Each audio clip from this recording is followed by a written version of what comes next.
Hello, dear friends. Welcome to Crime Story Diaries. Today we'll be examining a terrifying case, so I invite you to watch the video. Don't forget to leave your comments and likes. 27-year-old Noor Muqaddam, the daughter of a prominent Pakistani diplomat Shaukat Muqaddam, became the victim of a brutal murder in July 2021 in Islamabad, Pakistan. It happened in the house of her ex-boyfriend, 30-year-old Zahir Jaffer, the son of a wealthy and influential business family. The crime shocked the country with its brutality and cynicism, exposing systemic problems of violence against women. This case attracted significant public and media attention, especially due to the status of the families involved. Noor Muqaddam was born on October 3, 1993 in Amman, Jordan, to the family of Pakistani diplomat Shaukat Muqaddam and his wife Kausar. Shaukat Muqaddam served as Pakistan's ambassador to South Korea and Kazakhstan. Noor had two siblings. She was the middle child. From an early age, she was fortunate to grow up in a loving, supportive family. Due to her father's work, the family frequently moved and lived in various countries.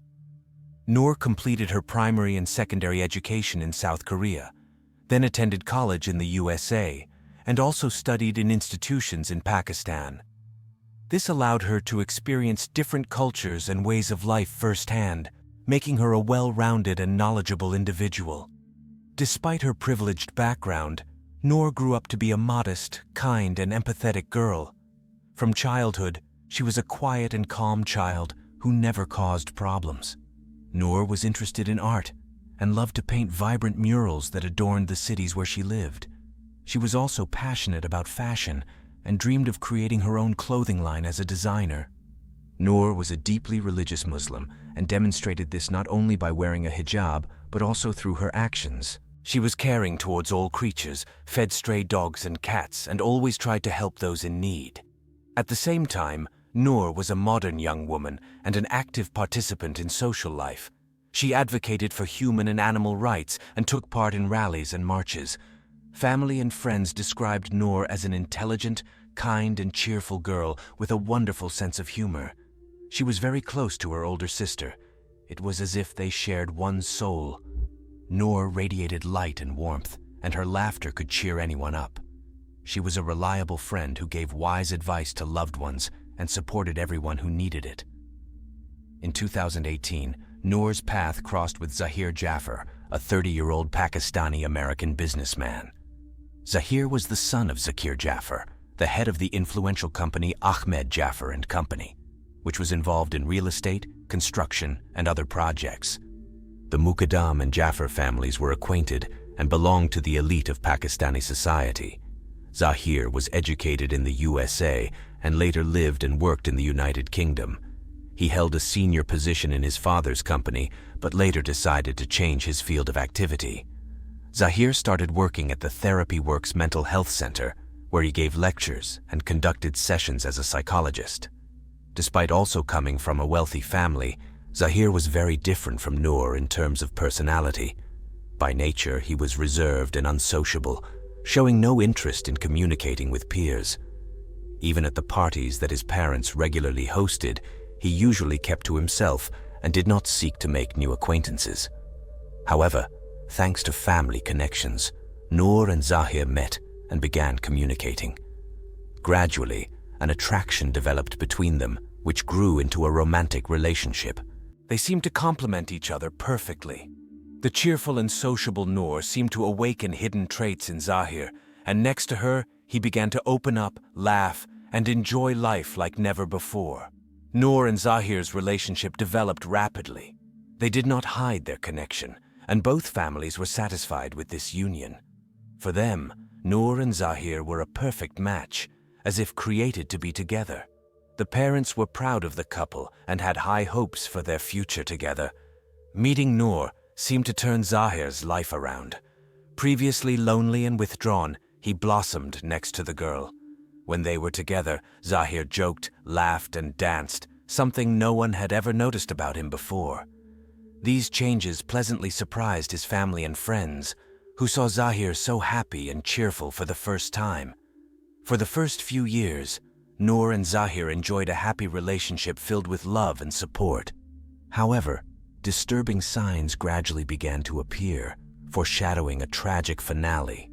Despite the outward idol, Zahir, as it turned out, was hiding a dark side to his personality. Behind the mask of the perfect boyfriend, Zahir was hiding serious problems. As it became known, he suffered from schizophrenia, which only a few people knew about. He was diagnosed at the age of 20, and since then, Zahir had been secretly receiving treatment at the Therapy Works clinic. His parents did everything possible to hide their son's illness, hoping that marriage and the support of his beloved would help him cope. But despite treatment, Zahir's condition caused serious concern. He had problems with aggression and anger control, which only worsened over time. Several times, Zahir even attacked his own mother, forcing her to call the police. Once this happened in their house in London, resulting in Zahir being deported from the United Kingdom.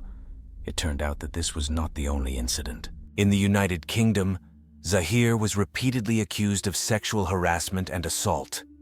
His behavior was so threatening that it eventually led to deportation. However, thanks to the efforts of his influential family, these events were hushed up and hidden from the public. Zahir's problems were not limited to mental health and uncontrolled aggression. He also suffered from drug addiction and regularly used methamphetamine. Once, Zahir even brought drugs to a party where 4 girls took them. After that, they got into a car and had an accident, dying on the spot. This tragic incident was hushed up, but it became another proof of Zahir's propensity for destructive and dangerous behavior.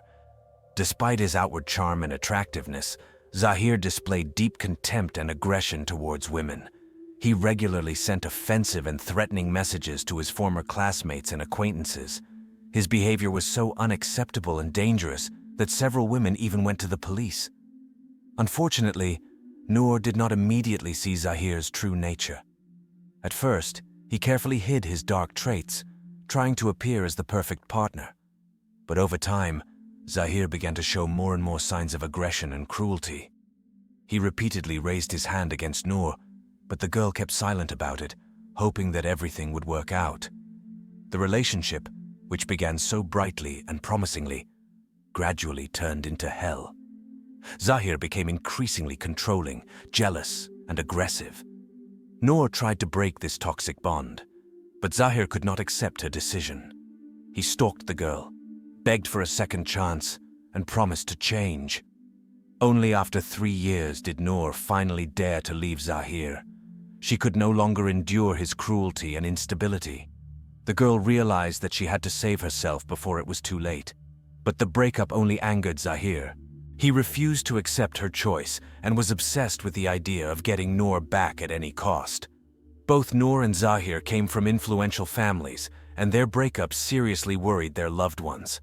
After all, they perceived this relationship not just as a romance, but as a beneficial alliance that suited the interests of both families. So the news that Noor and Zahir were no longer together caused a wave of discontent and attempts to intervene and help. Zahir took the breakup especially hard. His ego was completely shattered by Noor's rejection, and this further fueled his obsession with the girl. Zahir began planning his move to the USA, hoping to start a new life there. But before that, he was determined to try one last time to win Noor back. And this attempt had fatal consequences. On July 18, 2021, Zahir decided to put his plan into action. He called Noor and begged for one last meeting before his departure to the USA. Zahir assured her that he just wanted to say goodbye and leave everything in the past. Despite initial hesitation, Noor agreed. She didn't want to leave things unsaid and hoped that this conversation would help them both move on. Noor arrived at Zahir's house around 10 o'clock in the evening.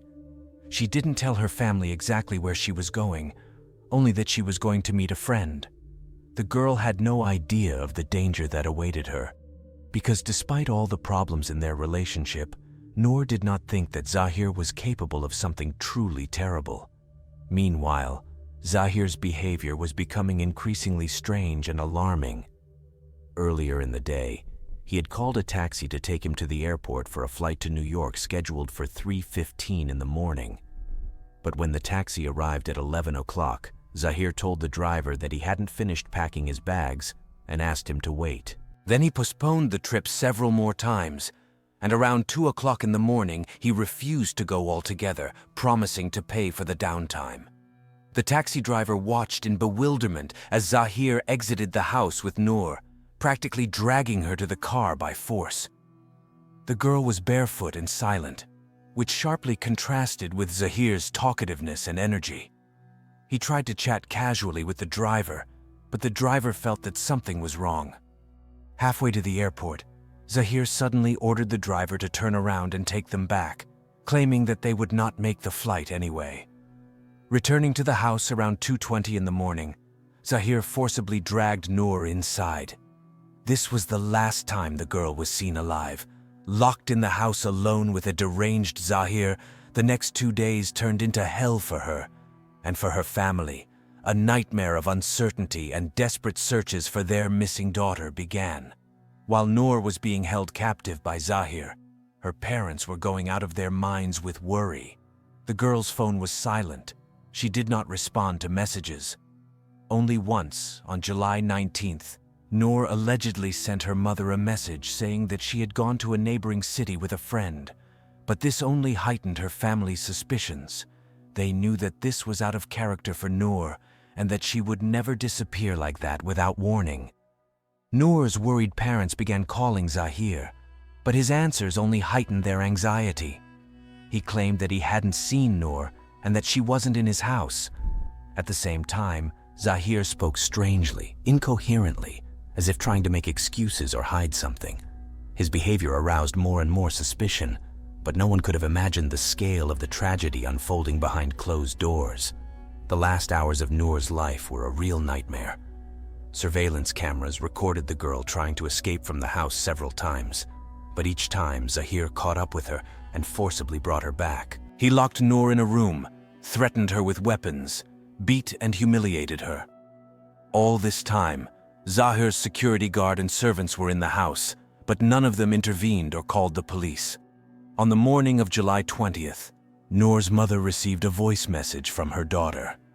Unfortunately, the content of it remains unknown, but after that, the woman spoke with Zahir for another 20 minutes.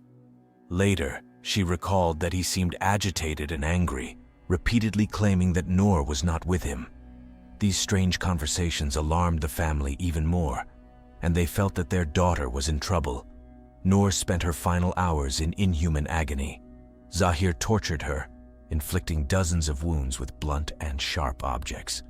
Eventually, he shot the girl and then cold-bloodedly cut off her head. Even after that, Zahir remained in the house for several more hours, coming to his senses and pondering what to do next.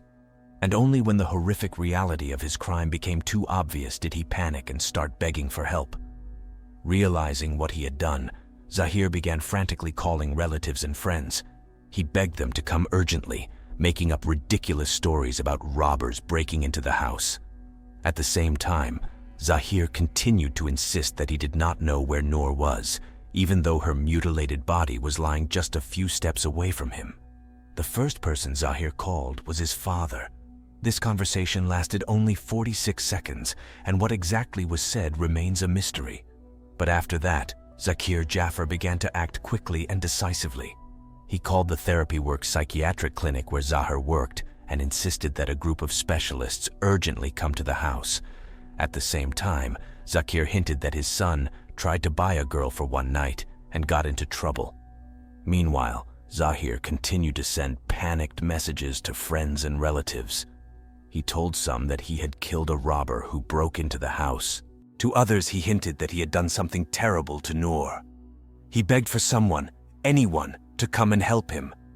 These contradictory and frightening messages caused a wave of shock and disbelief. But Zahir's loved ones still rushed to his house. The first to arrive on the scene were employees of the Therapy Works clinic, led by its director. They immediately noticed that Zahir was behaving inadequately and posed a threat to himself and others. The man was waving a knife, lunging at people, and not responding to persuasion. Eventually, several clinic workers managed to overpower Zahir and tie him up. Only then did they begin to realize the scale of the tragedy. There were traces of blood and signs of a brutal struggle everywhere in the house. And in the bedroom on the second floor, the therapy works team discovered Noor's mutilated body. The girl was lying in a pool of blood, her head cut off and thrown several feet away from her body. The horrific sight shocked even experienced psychiatrists who were used to dealing with the most severe cases. Meanwhile, Zahir's friends and family members began arriving at his house. They found a whole squad of police, an ambulance, and a team of psychiatrists trying to subdue Zahir. The news of Noor's murder spread like wildfire, causing a wave of horror and anger. After all, everyone knew this young woman as a bright, kind, and talented person who never wished anyone harm. The police immediately launched an investigation into this horrific crime. Zahir was arrested on suspicion of murder, and his parents and several house employees were arrested for complicity and concealment of the crime. The evidence against Zahir was irrefutable. Surveillance camera footage, eyewitness testimony, DNA traces, and ultimately, the victim's body itself. During interrogations, Zahir behaved extremely strangely. At first, he confessed to killing Noor, claiming that she asked him to sacrifice her like a sheep. Zahir referred to religious motives and claimed that Noor allegedly felt guilty about premarital sex. Of course, this version did not stand up to any criticism. After all, Noor was a deeply religious Muslim and would never have done anything like that. Later, Zahir changed his testimony. He stated that he killed Noor out of jealousy because he allegedly found out about her relationship with another man. Then he refused to admit his guilt altogether, insisting that as a US citizen, he was not subject to a Pakistani court. None of these versions had any real basis. The investigation quickly gathered a mountain of evidence against Zahir and his accomplices. It was established that he held Noor in the house against her will, subjected her to brutal torture, raped, and eventually killed her. At the same time, Zahir's security guard, driver, and servants did nothing to save the girl or inform the police. The Noor Muqaddam case shook the entire country. Pakistani society demanded the most severe punishment for the murderer and everyone who was involved in this terrible crime. However, Zahir's family had many influential connections and initially tried to settle the case. But this time, the public resonance was too great to simply hush it up. Zahir Jaffer's trial began in February 2022, 7 months after Noor's murder. Despite the irrefutable evidence, he refused to admit his guilt. Instead, Zahir's defense tried to prove that at the time of the crime, the defendant was insane due to an exacerbation of schizophrenia. However, the results of a psychiatric examination refuted this version. In court, Zahir behaved arrogantly and condescendingly. He accused Noor of drug addiction and promiscuity, claiming that she was to blame for her own death. These baseless accusations only intensified society's anger and indignation. After all, Noor was known for her decency, while Zahir's own passion for drugs and alcohol was known to all his friends. Eventually, the court found Zahir guilty of the intentional murder, abduction, and rape of Noor Muqaddam. He was sentenced to death by hanging, the highest form of punishment in Pakistan. 2 of Zahir's security guards who did not prevent the crime were sentenced to 10 years in prison. However, his parents, despite all suspicions, were acquitted. Despite the guilty verdict, Zahir continued to insist on his innocence. In July 2022, he filed an appeal claiming that the court had allegedly succumbed to pressure from the public and the media. However, the appellate court upheld the verdict. As of January 2023, Zahir was still awaiting execution in a maximum security prison. The brutal murder of Noor Muqaddam shook Pakistani society. This tragedy became a painful reminder of how vulnerable and unprotected women remain in the country. After all, Noor was an educated, well-off, and determined girl. But even that did not save her from domestic violence and the fatal obsession of her former partner. Noor's story united thousands of people throughout Pakistan. Under the slogan "Justice for Noor," they demanded punishment not only for the murderer, but also for the entire outdated system that allows men to abuse women with impunity. Activists and human rights defenders emphasized that without fundamental changes in attitudes towards women, without real equality and respect, such tragedies cannot be avoided. The Noor Muqaddam case drew attention to the problem of domestic violence and feminism in Pakistan. It forced society to think about how to protect women from aggression by men and how to prevent the recurrence of such crimes. And although no real changes in legislation have taken place yet, the very discussion on this topic has become an important step forward. Noor's parents, Shaukat and Kizar Muqaddam, dedicated their lives to preserving the memory of their daughter. They established a foundation in her name that helps victims of domestic violence and fights for women's rights in Pakistan. Shaukat Muqaddam brings a large portrait of Noor to all interviews and public events, a bright, sensitive girl whose life was so brutally cut short. Noor was not just my daughter, she was the daughter of all of Pakistan, says Shaukat Muqaddam. And her story is not just our family tragedy, it is a call to each of us to do everything possible so that no woman suffers from violence and cruelty anymore.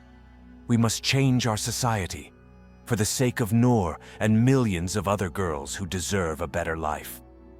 Traditionally, thank you for watching, and remind you that it would be great if you support the video by liking and subscribing to the channel.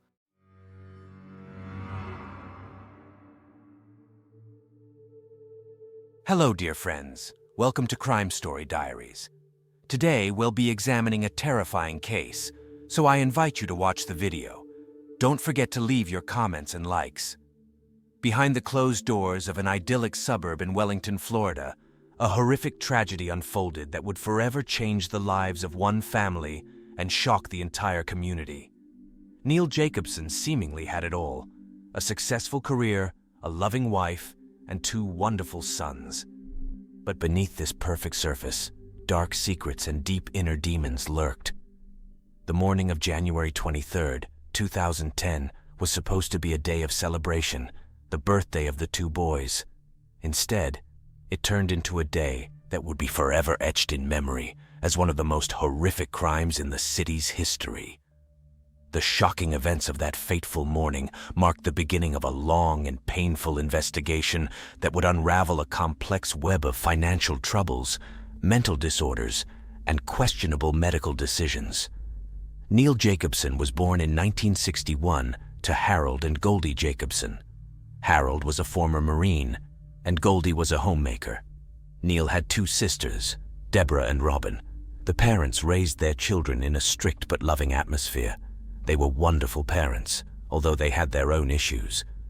Goldie suffered from depression for almost all of Neil's life, experiencing nervous breakdowns every few years but never seeking help. Harold suffered from anxiety, unwilling to leave his comfort zone. Those who knew the family said that Harold felt safe next to Goldie, and they rarely went anywhere without each other. Neil seemed to have his own problems too. He grew up with a desire to be the perfect child. He often felt anxious and depressed, trying to live up to his parents' expectations and his own. He was accepted to Montclair State University but dropped out without earning a bachelor's degree as the stress of studying became too much for him. But even despite all this, Neil could always rely on his father. Harold was Neil's rock. Neil married a woman named Frankie Silkoff. They met at an apartment complex gym where they lived in Bayside, Queens, New York.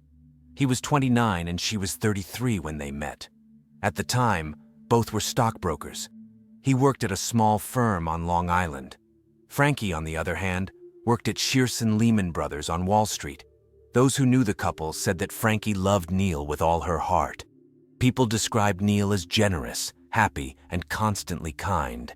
He was generous and quick to help anyone with any needs. Neil described that they had the best relationship. They had been friends for a long time before they started dating. They loved doing everything together: scuba diving, bicycling, and traveling. Shortly after the couple started dating, Neil and Frankie moved from New York to New Jersey, where Neil was originally from. He started working as a mortgage broker again, which he had done before moving to New York. The couple got engaged on New Year's Eve in 1989, and on July 29th, 1991, they got married. In 1993, Neil opened his own mortgage brokerage firm, and a few years later, Frankie joined him to help manage the business. Those who knew them said that the couple worked very well together in their real estate ventures. They were making good money, and things were going great. By 2002, the couple had purchased their first home in Wayside, New Jersey. However, at that time, the couple knew they wanted to have children. They went through several rounds of infertility treatments, but time and again, they were unable to conceive the children they had long dreamed of. But after disappointment, their dream finally came true. That same year, the couple had twins, Joshua and Eric. From then on, the boys became Neil and Frankie's lives. As is often the case with children, the children attended a Jewish school, where they thrived. Those who knew the family described Eric as more intellectual and serious, while Josh was more fun and playful. But both seemed to be the perfect duo, doing everything together. Both boys excelled in sports and had many friends. At the same time, Frankie and her sister were working on a children's book. They published their first book, Green Bean's Birthday, in December 2009. Frankie was learning sign language because Josh had a speech problem and communication was difficult for him. But even after having children, a large income, and a luxurious suburban home, Neil was not happy. He was tired of the weather in New Jersey and had been thinking about moving for a long time. His parents had moved to Florida a few years earlier, and his father was starting to get sick and unable to visit them up north. So finally, in the fall of 2003, Neil decided to buy property in southern Florida. The couple put down a deposit on a 4,000-square-foot home under construction in Wellington, Isles. But when they first put this money down, Neil said that to some extent, he made his wife believe that the house would not become their permanent residence. She really didn't want to move at all. So when construction was completed, Frankie didn't even want to put furniture in it, because she didn't want to live there. They would visit the house and stay there for vacation, but they would often just sleep on air mattresses because she didn't want to move and furnish the house. Neil continued his real estate ventures, eventually purchasing 4 condos, some in Lantana, Florida, which he said were investment properties. At the time, it all seemed like a great idea.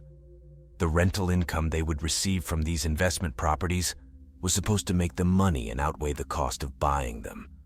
Real estate was selling very well at the time. It was a good time to get into this business, but it definitely did not bring the returns he had hoped for. After buying all this real estate, Neil desperately wanted to move to Florida, but Frankie still didn't want to. She liked New Jersey. That's where her friends were. That's where the kids went to school, and Joshua was getting therapy for his speech problems, but the financial burden was getting bigger and bigger for the family. By 2007, they tried to sell their house in Wayside, but again, real estate just wasn't selling very well at the time. So they rented it out and headed south. They sold the mortgage business they had started together, and by the 4th of July weekend in 2007, the Jacobsons arrived in Florida to settle there. But as they were going through this change, as many of us know, by 2008, the real estate bubble burst, and many people found themselves in deep, deep trouble. In addition, after moving to Florida and with all this rental property being unprofitable, Neil's father Harold passed away. As I mentioned earlier, Harold was Neil's rock. He was devastated after losing his father, so again this stress was piling up and piling up. Due to the mortgage crisis of 2008, the real estate market was obviously not very profitable. Their business stalled, and they weren't really making any money in real estate. Then the rental income they were receiving from their rental properties was well below what the developers had projected for them. Neil admitted that he was overzealous about the housing market when it was booming and made some bad purchases. Eventually, he became one of many who took out a stated income loan. This basically meant that he could write down a number to state his income and it wouldn't be verified. But it came at a very high interest rate and was very expensive, much more expensive than he originally thought. He was unable to repay the $225,000 he borrowed because he did not have a stable income. And he overstated his income to get this loan, which again, many people did, because if it's not verified, you can pretty much write whatever you want. After the market crash in September 2008, Neil decided he had had enough. He stopped making payments on the 3 condos they were renting out and let them go into default. They were done with them. The family went from $2.2 million in cash and equities to $2.3 million in debt in just 5 years. At the same time, by the summer of 2008, Neil began to feel sick. He was constantly fatigued, his body ached, and he just felt bad. So he went to the doctor, and that fall he was diagnosed with elevated thyroid-stimulating hormone levels, which basically means he had high thyroid levels. But the numbers weren't high enough for the doctor to think it was appropriate to treat it with medication. He was only 0.2 above normal, so his doctor said to wait 6 months and then come back for further testing. But over the next few months, the symptoms worsened. He gained weight, felt very dizzy, and became even more lethargic over time. So again, by January 2nd, 2010, he went to the doctor. But this time, he went to a different doctor. And Neil didn't know that his symptoms could be related to hormonal imbalance. So this other doctor did not order any blood tests. Instead, Neil was diagnosed with depression and transient peripheral vertigo. Because of this diagnosis, Neil was prescribed antidepressants and other medications to treat depression and anxiety. But it seemed that the new medications prescribed to Neil only made his condition worse. Frankie told Neil's sister Deborah that Neil was keeping her up at night. He was tossing and turning, getting up and down. There was even one night when she found him sleeping face down on the floor, and she thought he had even died at that point. Neil's depression only worsened, as did his anxiety and paranoia. Deborah described that Neil began to hallucinate. He wasn't sleeping. When he would lie down to rest, he would start hallucinating. He stopped wanting to leave the house. He stopped wanting to shower or even take care of himself. He couldn't take care of himself or his children. He would take medication around 8 p.m., sleep for about 2 hours, and then pace around the house for hours, waiting for Frankie to wake up so he could talk to her. And when she was up, he would talk and talk and talk endlessly. He would follow her around all day, and if she left the house and if he went with her, he would almost cower behind her and refuse to talk to anyone else or make eye contact with anyone. Then his hallucinations got worse. He started saying that he felt like Frankie was towering over him, that she was 10 feet tall. He said he was worried that the FBI was monitoring him and gathering surveillance and evidence against him. He was so worried about overstating his income on that stated income loan that he thought the FBI was going to barge in and drag him away in handcuffs, and his children would be sent to an orphanage. He was convinced that the feds were going to show up at the children's birthday party on January 23, 2010. A few days before the incident, Goldie, Neil's mother, came over to their house for a visit. During this visit, Neil kept telling his mother over and over that he loved her. He kept hugging her and telling her that if anything happened, he loved her no matter what. Then by the 22nd, Frankie started begging Neil to come to the gym with her. She thought that maybe exercising would help him feel better, so he did. He went to the gym and sat on a stationary bike, but even before he started pedaling, he said his heart rate was 199 beats per minute. This is extremely fast for someone at rest, especially for someone his age. This shows just how much anxiety he was feeling and how paranoid he was at that moment. By the morning of January 23, 2010, it was time for the twins' birthday party. They were going to have their party at Fun Depot in Lake Worth. However, the boys would never make it to their 7th birthday party. That same morning, 911 received calls from a witness who reported seeing a 2002 silver GMC Envoy stopped in a ditch on the side of the road near the intersection of US 144 and West Atlantic Avenue. The witness said someone was slumped over the wheel and was unresponsive. Palm Beach County Fire Rescue responded to the call and found Neil Jacobson in the car slumped over the steering wheel. When he woke up, he was disoriented, asking officers where his gun was. Officers told him they took it from the car, but he kept looking around and trying to grab the gun. It was at this point that Neil told the officers that he had just killed his family. So the officers handcuffed Neil and took him to the hospital. In his room while receiving treatment, Neil was interviewed by 2:40 p.m. He was still very dazed and struggling to put together a thought. Throughout the interview, which lasted about 2 hours and 8 minutes, His speech was slurred.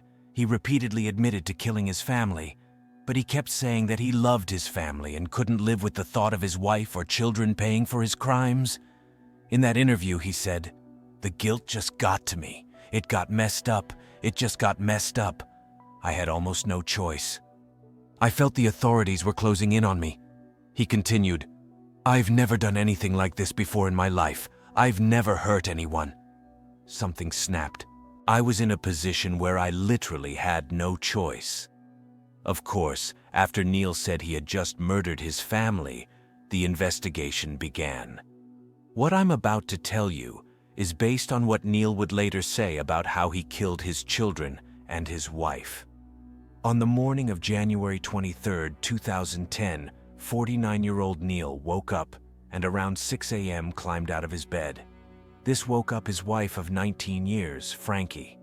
She watched, still groggy, as Neil walked over to their closet and stepped inside. She then asked him what he was doing in the closet. In the closet, Neil reached for the top shelf where he had hidden a loaded .38 caliber handgun. He then stepped out of the closet and pointed the gun at Frankie. He said, "Honey, it's over. It's just over. There's no other way." He started walking towards Frankie, who was now wide awake and begging for her life. She kept saying she didn't want to die and asked, "What about the boys?" But to that, Neil replied, "Frankie, we all have to go." Then Frankie jumped out of bed and reached for the gun, and a struggle ensued. Both of them fell to the floor, and in that struggle, Frankie's front tooth was knocked out and her index finger was sliced open. Then Neil managed to point the gun at Frankie and he shot her 2 times in the face. Then, after shooting and killing his wife, he reloaded his gun with the ammunition he had put in his pocket. Yes, I went first to Eric's room where he was still asleep in his bed. Neil shot him 2 times in the face, but he didn't die immediately. So he walked over to his son, put a pillow over his face and shot him 2 more times. Then he reloaded the gun and went into the next room, Joshua's room. Neil put a pillow on Joshua's right cheek and shot him twice in the face. Then he turned around, walked past the boys' rooms and past Frankie's body and washed the blood off his hands. Then he grabbed the keys to his 2002 GMC Envoy. Then he said he went back to the children's rooms. He said he started trying to shake the boys awake, saying, "Come on, hurry up, get up. If you don't get up, I'm going to leave without you." So, because his 2 dead children were not waking up, he left. He walked outside and took a few old Vicodin pills he had, as well as the rest of the Zoloft and Xanax he had in the prescription bottles he had been prescribed. So, he took them all. As he was telling the police this story, he kept referring to a 5-page suicide note he had written. 1 copy was found in the closet. In that closet was a box of bullets, and next to it was the suicide note, typed and dated 3 days before the murders. After the police heard this heinous story, they searched Neil's car. There they found the key to Goldie's house, Neil's mother's house. It turned out that after killing his wife and children, he grabbed the keys to his mother's house and started heading in that direction before he must have passed out from all the drugs he took and ended up in that ditch. Then in the car, they also found another copy of the typed suicide note he had written. There was blood on this copy, and it was dated the same day, January 23rd. He gave varying reasons for why he was planning on visiting his mother, with the police fearing that maybe he was going there to harm her too, but Goldie does not believe that he ever intended to kill her. In the days and weeks after the murders, Neil continued to explain the crime and his thought process. He said that before he slipped into this deep depression, he was happy. He loved his life. He loved his family. Sure, but when he sought help, all the drugs did was cause a storm in his brain. He blamed the drugs for causing a disconnect between his thoughts and reality. He said that on the morning of the murders, he was talking in a very slow, deep voice. He said it was almost satanic. He said, "I remember that distinctly. It was not my voice. It was not my mannerisms. I'm not saying I was possessed. I don't believe in that. What I am saying is that the medication did something to me. Zoloft. I felt like my brain was literally on fire, like it felt so hot." Of course, after learning his entire history and hearing the details from the interviews, he was given a psychiatric evaluation at the jail where he was being held. The psychiatrist, Dr. Montes de Oca, said that a very common side effect of taking SSRIs is feeling flat, emotionless, and blunted. The doctor who evaluated Neil said that he appeared emotionally blunted and flat. He showed no emotion at first, but as he was weaned off his medication about 5 weeks after the murders, his doctor said he became hysterical. He was emotional, devastated, and felt a lot of remorse for what he did. He repeatedly asked, "How could I have done this?" Dr. Monte de Oca also talked about how his initial symptoms weren't even pure anxiety or depression. He said that the real diagnosis was hypothyroidism. He said, "Sometimes hypothyroidism can cause you to not think rationally, and you act in a totally inappropriate way because you cannot cognitively function properly. It's like a psychotic state." In light of the brutality of this crime, the state prosecutor charged him with capital murder and was seeking the death penalty. But many people came out in support of Neil. Many said that Neil was not a violent man. He had no prior criminal history of any kind. He had never been violent towards anyone. Those who knew him said that he could be an anxious person. He was very concerned about his economic status, having money, and having the perfect life. But he was not violent. However, the prosecution disagreed. The main thing they pointed out was that he had 2 copies of the suicide note, one dated 3 days before the murders, and one dated the same day as the murders. This, according to the prosecution, shows premeditation. Others also agreed with the prosecution, such as Frankie's sisters. They said that Neil was a coward, a fool, a fake. They called him a cruel man who let the devil take over and kill the family that loved him as a way to escape money troubles and his deepening debts. But Neil later explained that this was not premeditation. What happened was that when he originally planned it, he changed his mind. Until the day of the murders, he said he woke up with urgency. He said it wasn't a plan. It was more of a mental urgency that something had to occur. I would wake up in the morning and I would go and have these thoughts. We gotta go, we've gotta leave, we gotta go. It was early morning agitation, and as the days wore on, the thoughts would disappear until the day of the 23rd, when the thoughts would not disappear. He continued, "I woke up early that morning, and I remember him in the closet, and I'm kind of sitting on the floor and hearing voices. You gotta go. Now is the time. You gotta go." And these voices just became louder and louder and more intense. Because remember, he was convinced that the FBI was going to take him away and arrest him on the day of the twins' birthday party. So that might be why it seemed to be more intense urgency on this day. In light of being charged with murder and the prosecution seeking death, he decided to hire an expert psychologist to see if he could be considered mentally insane. And after 7 visits, he was diagnosed with bipolar type 2 with psychotic features, delusional disorder, personality disorder, and anxiety disorder with obsessive-compulsive features. They determined that he was in fact legally insane at the time of the murders. But the prosecution said that in those suicide notes, he wrote that he knew what he was going to do, kill his wife and kids with a gun. He knew that his actions were beyond forgiveness. He wrote that letter before the murders took place. Therefore, there was planning. This was enough for Neil to decide that a jury probably wasn't going to go with the insanity defense. So rather than going to trial, he pleaded guilty to 3 counts of first-degree murder. For this, he was given 3 life sentences without the possibility of parole. After this, he is now serving the rest of his life in prison. He works as a certified law clerk in the prison library, helping other inmates navigate the legal system. He is involved in the Veterans Program because his father had served in the military. He said that he cries and cries and cries in his cell, and he regrets what he did every day.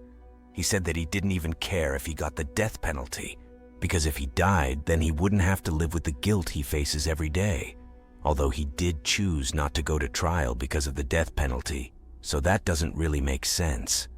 But either way, he said that jail is where he deserves to be, but that the pharmaceutical companies also bear some blame. He accepts responsibility, but he still blames his actions on the medication. Now the only medications he takes are ones to control his thyroid. Traditionally, Thank you for watching and remind you that it would be great if you support the video by liking and subscribing to the channel.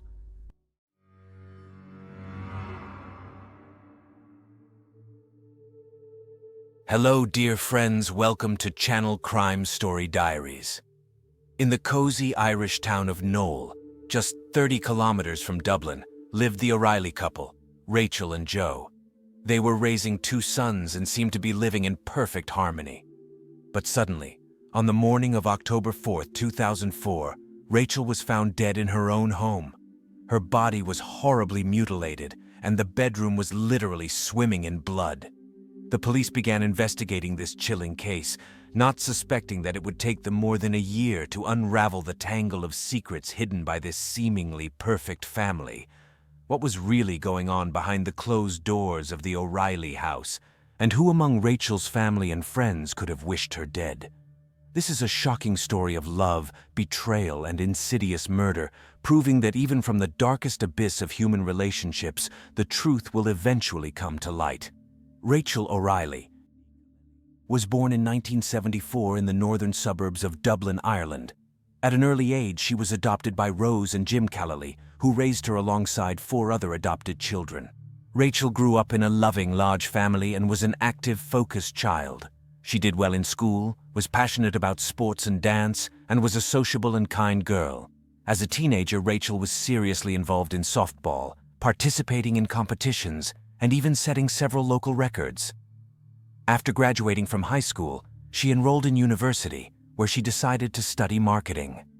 Alongside her studies, Rachel got a job as a saleswoman in a city department store. Joe O'Reilly was born in 1972 in Dublin into a working-class family. He was the second child and had an older sister. Joe was also keen on softball and was quite a tall and athletic young man. After school, he decided to study advertising by correspondence, and to make a living, he got a job as a manager in the same department store where Rachel started working a few months later. When they first met, Joe was 19 and Rachel had just turned 17. The young man immediately noticed the new employee, who was quite tall, and took the initiative to get to know her. The miniature, smiling blonde literally made the boy's head spin, but for some reason she kept refusing his invitations to date. Joe began courting Rachel, paying her compliments and making small surprises, leaving flowers or chocolates at her workplace. But the girl still remained cold to him. Eventually, learning that she played softball, Joe came to her practice and joined the game. Demonstrating all his skills, he led the team to victory. This time, the young man managed to impress Rachel, and she finally agreed to go on a date with him. Their relationship developed rapidly. In 1997, 23-year-old Rachel became Joe's wife, and soon they had 2 sons, one after the other. In 2003, the couple bought their own cozy house in the picturesque Scottish town of Knoll, which became the perfect place to raise children. While Joe was building a career at an advertising agency in Dublin, Rachel took care of the household and looked after the boys. The birth of her sons made Rachel happy, as she had always dreamed of becoming a mother. She devoted herself entirely to caring for the children and the home, creating a cozy family nest. Rachel enjoyed walks with the boys in the picturesque surroundings of the town, got to know the neighbors, and made friends with other young mothers. Everyone spoke of her as a wonderful mother, a kind, open, and friendly woman. To have an additional income, Rachel started distributing Avon cosmetics and selling household goods. This work allowed her to communicate more with neighbors and find new customers. Meanwhile, Joe was spending less and less time at home, coming in the evenings only to sleep, wash, and change clothes. He attributed his absence to being overworked and expecting a promotion. The man continued to be actively involved in sports, often stopping by the gym before the workday began. His wife supported him in every way, but gradually the couple began to drift apart, and the relationship in the family noticeably deteriorated. In the summer of 2004, a very unpleasant event occurred. Someone sent an anonymous letter to the Child Protection Service complaining that Rachel was neglecting her motherly duties and mistreating her sons, who were 4 and 2 years old at the time. In this regard, a special commission visited the O'Reilly couple's home for an inspection. Although nothing suspicious was found, and all relatives and neighbors characterized Rachel as a loving and caring mother. This letter cast a shadow on her reputation. Soon, Rachel found out about her husband's infidelity. It turned out that for several months, Joe had been secretly meeting with his colleague, 42-year-old Nikki Pelly. The couple had a fight, and on the eve of the tragedy, Joe slept in a separate room. During the investigation, it was established that Joe and Nikki's affair had lasted about 9 months. They met at the advertising agency where they both worked. After a corporate party, they exchanged contacts and began actively communicating. Joe told his wife that he was staying late at work, but he was actually spending evenings and sometimes nights with his mistress. Joe's correspondence with Nikki indicated that he wanted to divorce Rachel and start a new life with his children and mistress. Moreover, Nikki gave Joe an ultimatum. If he wanted to continue the relationship with her, he had to leave his wife by November 2004. However, divorce did not suit Joe, because in that case, the boys would stay with their mother, and he would only be able to see them on weekends. So he carefully planned how to get rid of Rachel. A few months before the murder, it was Joe who sent an anonymous letter to the social service accusing his wife of neglecting her motherly duties. He hoped that he would be able to take care of the children on his own, eliminating Rachel as a bad mother. But this plan failed. Monday, October 4th, 2004, began as a usual weekday for the O'Reilly couple. Around 5:30 a.m., Joe left home for work, leaving his sleeping wife and children.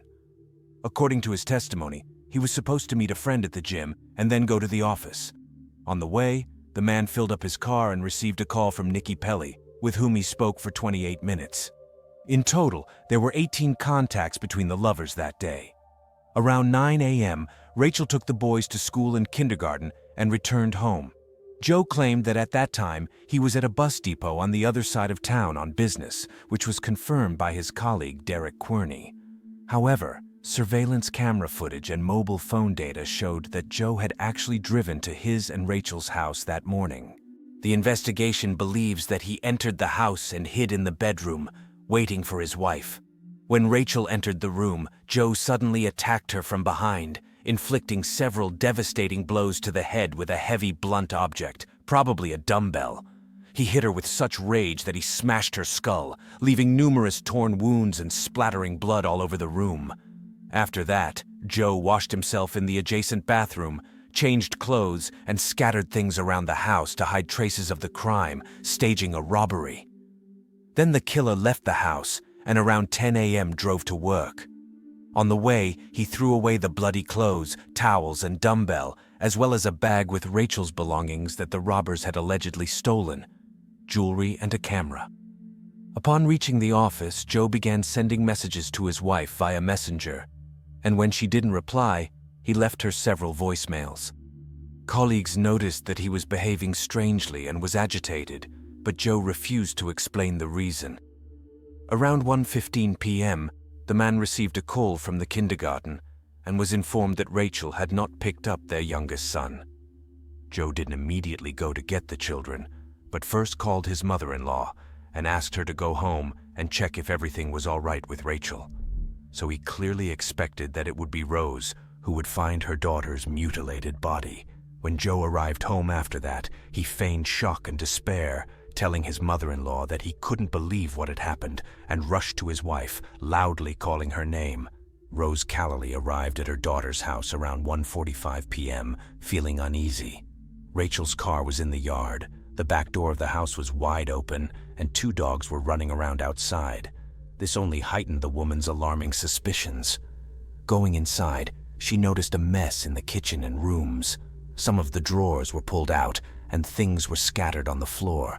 Not finding Rachel in the grandchildren's rooms, Rose went to the couple's bedroom. Opening the door, she saw the most horrific sight of her life: her dear daughter lying dead on the floor, her face horribly mutilated, and her blonde hair clumped together in a bloody tangle. There was blood everywhere, on the walls and even on the ceiling. Rose instinctively rushed to Rachel, but touching her arm, she realized that she was already cold. Beside herself, she called the police. The investigators who arrived at the crime scene were shocked by the brutal violence against the defenseless woman. The blows with a heavy blunt object, most likely a dumbbell, were so forceful that they smashed her skull. Rachel didn't even try to defend herself or run away, indicating the suddenness of the attack. The overall picture resembled a robbery, but experienced detectives immediately suspected that it was staged. Suspicions fell on the widower. Despite all of Joe's attempts to portray grief and pain, it looked fake. The investigators interpreted his excessive emotionality as nervous excitement rather than shock at the loss of his wife. In addition, the police were puzzled by the man's question about whether Rachel had been unfaithful to him, as they had not asked about this themselves. From the very beginning of the investigation, the victim's family began to notice Joe's strange behavior. While the O'Reilly house was closed as a crime scene, he invited Rachel's parents over. Here he began to tell how, in his opinion, the killer had dealt with the victim, describing each step in detail and pointing to the dried bloodstains. The son-in-law even suggested that the criminal could have gone to the bathroom to wash off the blood and then returned to the bedroom to finish off Rachel, hearing her wheezing and choking on her own blood. Instead of avoiding unnecessary publicity, as the police advised, Joe O'Reilly actively communicated with the press from the first days after the tragedy. Journalists were struck by how openly he shared with them the details of his family life and the circumstances of his wife's death.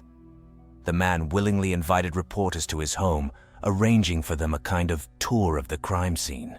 He pointed out exactly where Rachel's body lay, in what position, how the blood traces were located. And to colleagues and neighbors who called to express their condolences, Joe offered to come visit so they could see the scene of the tragedy with their own eyes and hear his speculations about what had happened. 3 weeks after the crime, the Kaleli couple, together with Joe, took part in the filming of a popular talk show.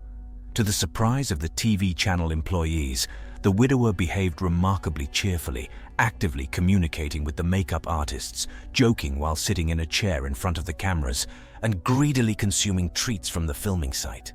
In contrast, Rachel's parents were silent the whole time, overwhelmed with grief. After the broadcast, Joe declined the offered hotel room, lying that he was going to a business meeting.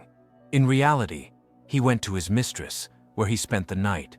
Meanwhile, the investigation established that Joe and Nikki's affair had lasted much longer than they initially claimed, at least 9 months.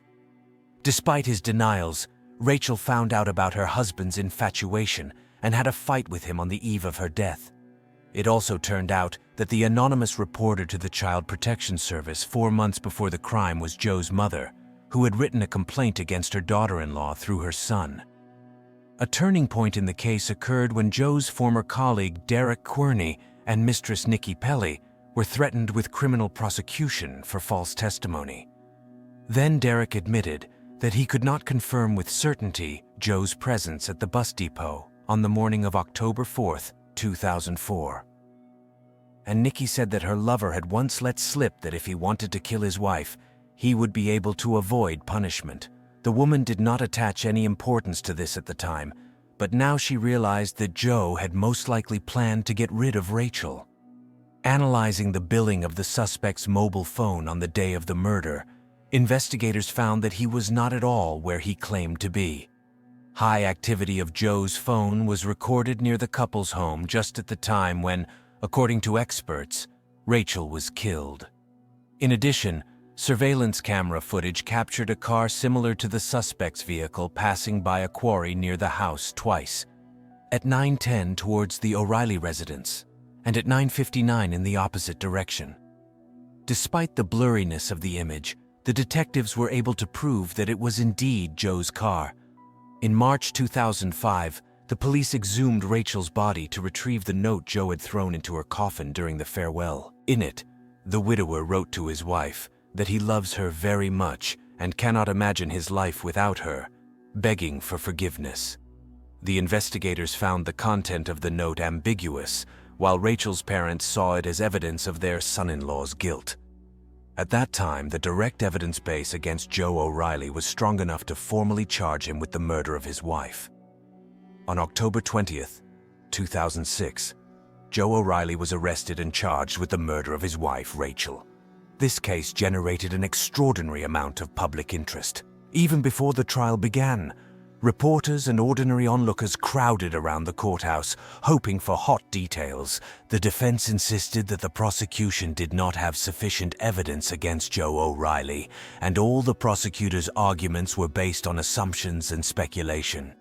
However, the jury saw a completely different picture. Thanks to the emails from Joe to his sister presented in the courtroom in which he cursed Rachel with the worst words, it became clear that behind the mask of a loving husband and caring family man was a cynical, insidious person who hated his wife. Joe's correspondence with his mistress showed that they were planning a future together and that Nikki had given him an ultimatum to leave Rachel by November 2004, otherwise their relationship would be over.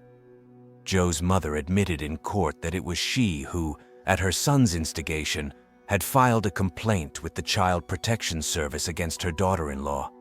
He wanted to smear his wife, portraying her as a negligent and cruel mother. Witness testimony, phone billing, surveillance camera footage, everything spoke against Joe. A telling detail was the traces of Rachel's blood found by experts on the laces of the suspect's sneakers. According to the forensic experts, the blood drops got on the shoes during the murder when the splatters had not yet dried. Joe O'Reilly's behavior during the hearings was striking in its inappropriateness. He kept his eyes down, avoiding looking at the jury, but at the same time he was animatedly discussing something with his lawyers and even trying to joke. When his mother-in-law Rose Callally testified, an oppressive silence reigned in the courtroom. The woman could barely hold back her sobs as she told how she had found her daughter's mutilated body and tried to understand what had happened. On July 21, 2007, the jury announced the verdict, unanimously finding Joe O'Reilly guilty of murdering his wife. When the sentence was pronounced, life imprisonment, the entire family of the deceased jumped to their feet, applauding. People in the hall were openly rejoicing, some even shouting, "Yes! And finally!" Rachel's parents were hugging each other tightly, unashamed of the tears streaming down their faces. After Joe's numerous attempts to escape punishment, justice had finally been served. After the verdict was announced, the lawyers filed several appeals, but all of them were rejected. In May 2015, Joe O'Reilly tried to prove that he had been wrongfully convicted. But this time, too, the court did not reconsider the case. The last time the defense challenged the verdict was in November 2016, but the Supreme Court left it unchanged. Finally, in 2017, Joe abandoned the idea of appealing to European courts. Custody of Rachel's sons was granted to her husband's parents, which greatly outraged the Callally couple. But they failed to challenge this decision. Behind bars, Joe O'Reilly became a vegan, took up gardening, and generally behaves like a model prisoner. Nikki Pelly maintained contact with her lover for a long time, regularly visiting him in prison and believing in his innocence until the very end. But recently, in 2022, they finally broke off their relationship. However, it is said that the former lovers have remained on friendly terms. Even after years of imprisonment, Joe has not lost his appeal to women. According to prison guards, he still receives love letters from at least 9 female admirers. All of them fully support Joe O'Reilly and believe in his non-involvement in his wife's murder. So having served the mandatory 12 years, he has repeatedly filed petitions for early release. However, none of them have been granted so far. Rachel's family and friends are trying to keep her memory alive. In 2008, her mother, Rose Callally, wrote a book, Remembering Rachel, the story of Rachel O'Reilly's life and brutal death. The woman admitted that in this way she wanted to tell the world what a wonderful person her daughter was and what a tragic fate she suffered. "I would give anything to be able to hold her in my arms for even just a minute," Rose shared in her memories. Traditionally, thank you for watching and remind you that it would be great if you support the video by liking and subscribing to the channel. It's always interesting and sometimes even creepy.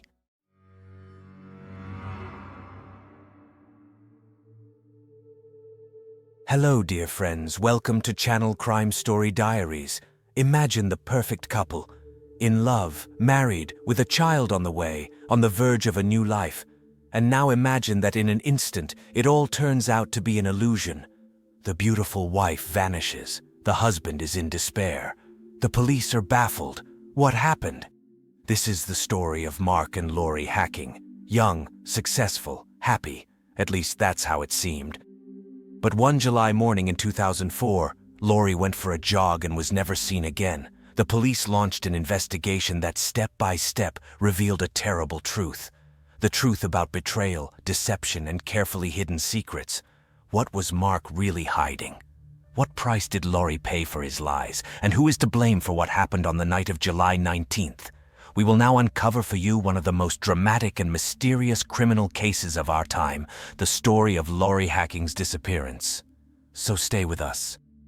Mark Hacking was born on April 24, 1976, in Orem, Utah, USA. He was the fifth child in a religious Mormon family of Doug and Janet Hacking, who had 7 children, 4 sons and 3 daughters. The family belonged to the Church of Jesus Christ of Latter-day Saints, which played an important role in their lives. Mark's father was a respected pediatrician, providing the family with high social status and material well-being. All of the Hacking children were gifted and successful, each in their own field. Mark grew up as an active boy with red hair and freckles and was very sociable. However, from childhood, he had a tendency to lie for attention or to avoid problems. He felt internal pressure to succeed like his siblings, so he made up stories to seem more interesting. At age 19, as is customary for young Mormon men, Mark went on a missionary journey. At first, everything was going well, as his extroverted personality helped him connect with people and convert new believers. But later, Mark began to lead a double life, preaching during the day and secretly hanging out with friends in the evening, violating church rules. When the leadership found out, he was sent home early. To avoid embarrassment for his family, Mark lied that he had been the victim of a misunderstanding. Lori Suarez was born on December 31, 1976, in California. At the age of 4 months, she and her older brother Paul were adopted by Thelma and Harold Suarez. In 1987, after her parents' divorce, Lori moved to Utah with her mother, as Paul stayed with his father. The girl became very close to her mother. Lori attended Orem High School and was a simple, kind, and sincere girl. Her classmates loved her for her friendly nature. Lori was elected class representative several times, and she was also passionate about baseball. The family was not well off, so the girl worked part-time at a car wash to help her mother. She was serious and responsible, dreaming of marrying a boy from her church community, creating a loving family, and having children. Mark and Lori met in high school, as they both belonged to the Mormon community. Despite being in different grades, there was an immediate spark between them. From then on, Mark and Lori became inseparable, forming a great couple. The young man charmed the girl with his humor and wit. In 1999, when Lori was 22 and Mark was 21, they got married. It seemed that they had a bright future ahead of them. Mark and Lori seemed like the perfect couple. Everyone around them could see how much they loved each other. Mark was a very attentive husband, often giving Lori flowers. The couple taught together at Sunday school. Mark gained the community's respect through his friendliness and willingness to help. Meanwhile, Lori finished her studies and got a job as an assistant at Wells Fargo. She worked hard to support the family, while Mark, according to him, was studying at university. In reality, Mark had dropped out of college back in 2002, but carefully hid this fact. Every morning, he would pack his books, pretending to go to class, and then return home when Lori left for work. All day, Mark played video games, and in the evening, he would complain about difficult studies and lock himself in a room, pretending to write papers. Sometimes he would arrange meetings with Lori on campus to make everything look plausible. When Mark was supposed to graduate from university, he pretended to be sick on the day of the graduation ceremony. Lori believed him, and the family held a celebration later. There, Mark took photos in a graduation gown and cap, as if he had actually received a diploma. Later, he began to supposedly travel to various states for interviews at medical universities. These trips were paid for by Lori, as she was the one earning most of the money. She believed in her husband's dream and supported him. So in 2004, Mark announced that he had been accepted to the University of North Carolina at Chapel Hill School of Medicine in the oncology department. The couple began preparing for the move, as Mark was supposedly going to study there, continuing his father's work. Lori quit her job, and in July, they organized a farewell party. Everyone was happy for Mark and his beloved wife, who was also pregnant. It seemed that a bright future awaited them. But a few days before leaving, a disturbing incident occurred. On July 16th, Lori received a phone call at work and went home upset afterward, not explaining anything to anyone. However, at the farewell party on July 18th, the couple again looked happy. No one even suspected what a terrible secret was hiding behind the facade of their ideal life. On the morning of July 19th, 2004, 27-year-old Lori Hacking went for a run as usual. She was going to train in the Memory Grove Park wooded area in Salt Lake City and then go to work. Mark was supposed to drive her to the office at 7 a.m. in his car, as they had agreed the night before. When he woke up, Mark did not see his wife at home. He assumed that Lori was still running and went back to sleep. Mark woke up at 8 a.m., but Lori was still not there. Looking out the window, he saw that her car was gone from the parking spot. Mark thought that his wife simply didn't want to wake him up and had gone to work on her own. But at 10:07 a.m., the worried husband called the police and reported that Lori had gone running but had not returned. He was supposedly very concerned, as this was completely unlike her. When Mark saw Lori's work uniform prepared the night before at home, he realized that she had not intended to go to the office. At 10:30 a.m., he officially reported his wife missing to the police. Soon, Lori's car was found parked near the park entrance. There were no signs of a struggle or other indications of the woman's presence in the vehicle. Lori had vanished without a trace, although her personal belongings remained at home. Mark notified Lori's family and colleagues. Everyone unanimously assured that she was too responsible to miss work without notice. Mark and the family's friends combed the park, but found no trace of Lori. The husband told the police that he knew the route his wife usually ran, but she was not there either. The detectives began the investigation and immediately noticed several strange facts. Lori's personal belongings, her purse with documents, wedding ring, and car keys, were left at the couple's house. Why leave these if she had just gone out for a run? In the bedroom, they found a brand new mattress with packaged bedding. Mark explained that he had thrown out the old mattress a few days ago because Lori had supposedly heavily stained it with blood during her menstruation. When asked where they had slept for those few days, the husband replied that they simply slept on the mattress box without the mattress itself.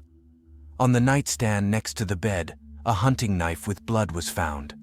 According to Mark, it was the knife he had used the day before, which is why traces remained on it. The police found out that it was on the very morning of July 19th at 10:23 a.m. that Mark bought a new mattress. The receipt was in his car. Why buy a mattress just minutes after his wife's disappearance?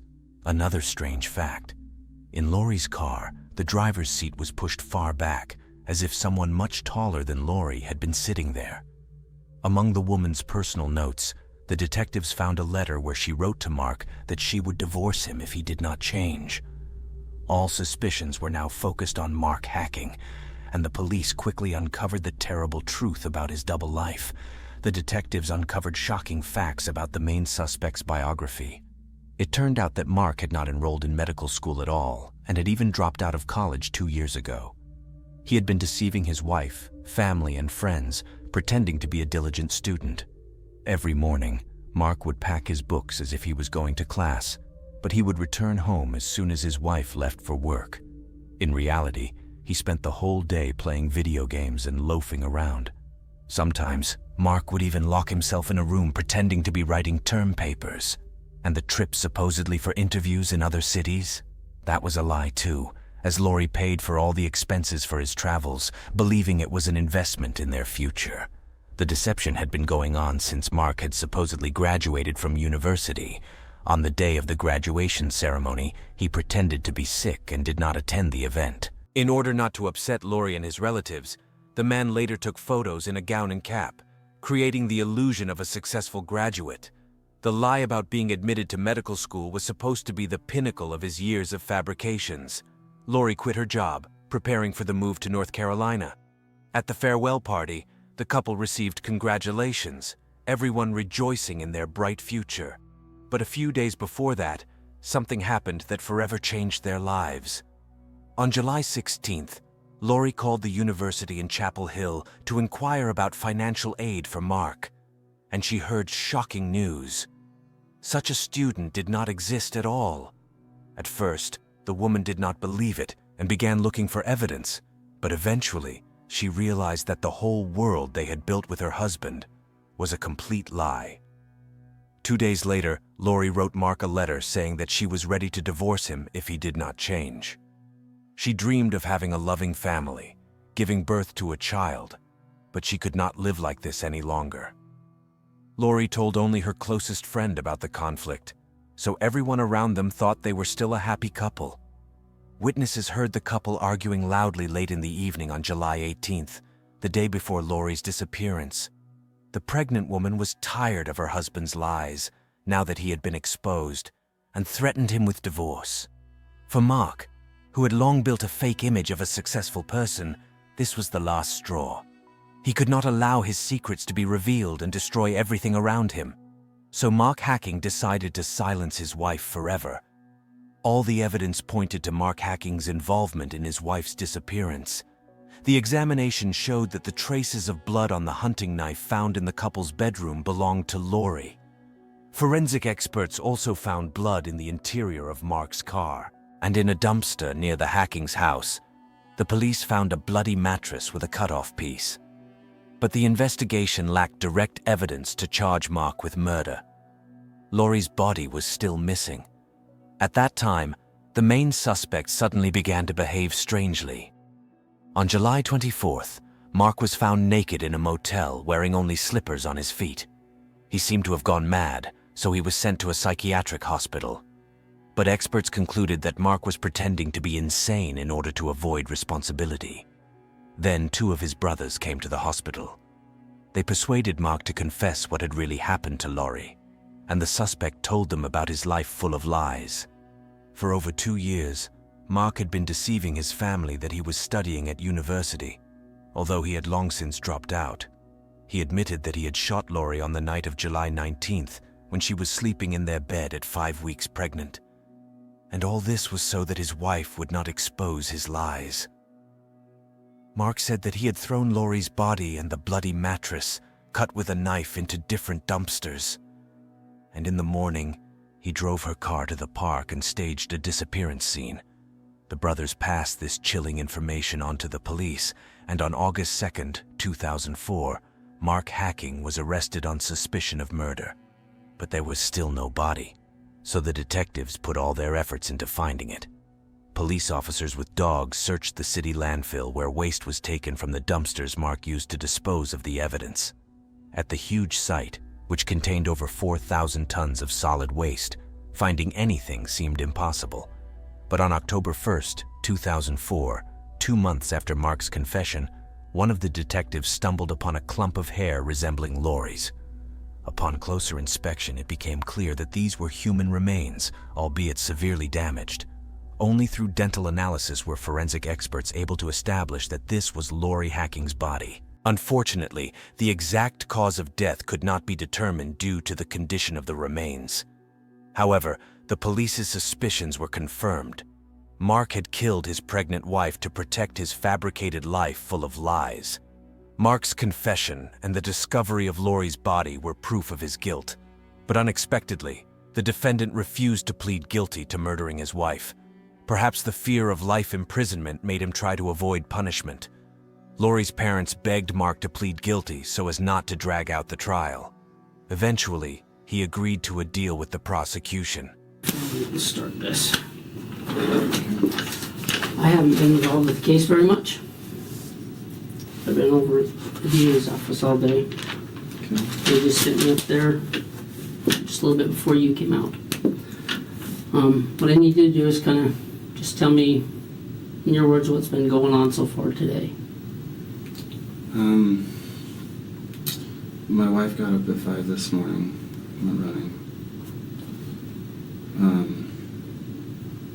And I stayed in bed. I woke up at 8 and she hadn't awakened me. Okay, did the cops arrive shortly after you, or were they already there? No, they told me they couldn't look for her for 24 hours. That's what they told you on the phone? Okay. So how did you finally get him up there? Other people called. Other people called? Do you know who? So other people called and then they said they'd go up there? People she works with, co-workers, but Okay. I don't know who. Did you call them and tell them that that's what they had told you or anything? Her fellow workers, or did they all just start calling in on their own? When I got to Memory Grove this morning, they knew what was going on because I'd been on the phone with them and I told them I was going out there, and they just showed up. All of our friends? Yeah. Okay. Friends were at Memory Grove. On April 15th, 2005, Mark Hacking pleaded guilty to murdering Lori and concealing her body. He was sentenced to life in prison with the possibility of parole after at least 6 years. Yes, you read that correctly. Only 6 years for the brutal murder of his pregnant wife. This was the maximum term allowed by Utah law at the time. However, the parole board stated that given the horrific circumstances of the crime, Mark would spend at least 30 years in prison. He will only be able to apply for early release in 2035. Lori's family removed the Hacking surname from her tombstone, refusing any association with the killer. On June 6, 2005, Mark's father made public a letter from his son in which he expressed deep remorse. "I know that my place is in prison. I will spend my time here doing everything possible to atone for the numerous sins I have committed. I have caused pain to many people and I apologize. My soul burns with torment when I think about what you have had to go through. I wish I could take away your pain. I wish I could undo all the lies I lived and replace them with the truth. I wish I could return Lori to your embrace.